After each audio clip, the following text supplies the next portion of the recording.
So let's say that you're at the stage where you're looking to buy a property that's worth $500,000, but you also currently have $500,000 inside your bank account.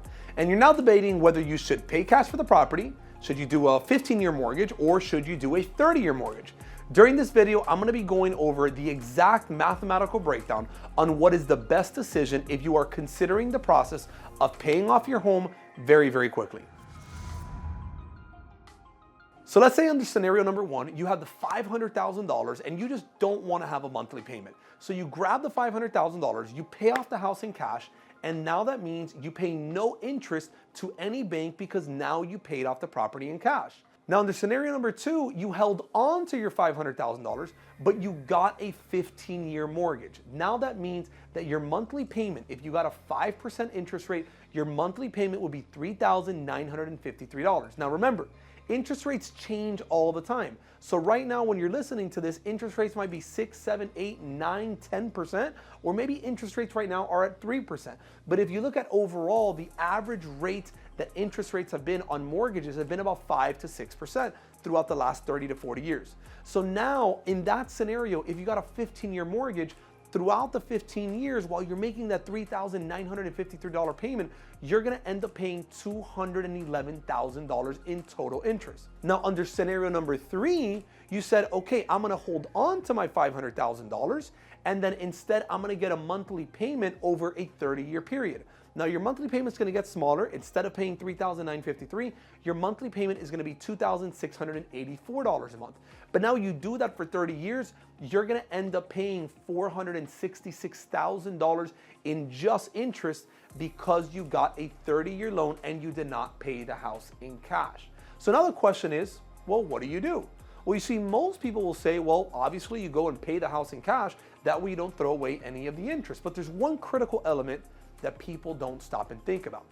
Under scenario number two and scenario number three, the individual was able to hold on to the $500,000, and if they now have the ability to go and invest it in, for example, an S&P 500 index, which over the last 20 to 30 years, it's averaged over 10%, then under scenario number two, after 15 years, that account will actually have over $2 million in the account. That means that's over $1.5 million in just interest that individual has earned under scenario number two with a 15-year mortgage. Now, under scenario number three, the same exact situation where now the person invested the $500,000 for a 30-year period. After 30 years, the $500,000 account, if it's earning 10%, it would have grown to over $8.7 million after 30 years.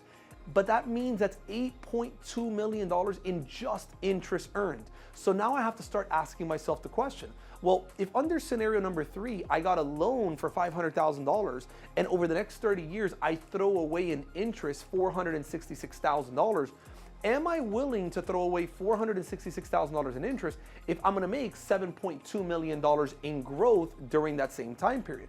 And that is where you now have to make a decision on what is the best thing for you. Now, the reason why I see so many people that they want to have their properties paid off is because it brings them that peace of mind knowing that they don't have to worry about a monthly payment. Also, we also understand that the stock market is also something volatile. We understand that over the next 30 years, it might earn 10, 11, 12% on average, but we also understand that it's not going to be that every single year. You might make 1 year 25%, 1 year you might earn 10%, and 1 year you might be down 10%. And we understand that over time, we're going to average about that 10 to 12% return. Now, what is the other part that you also have to think about?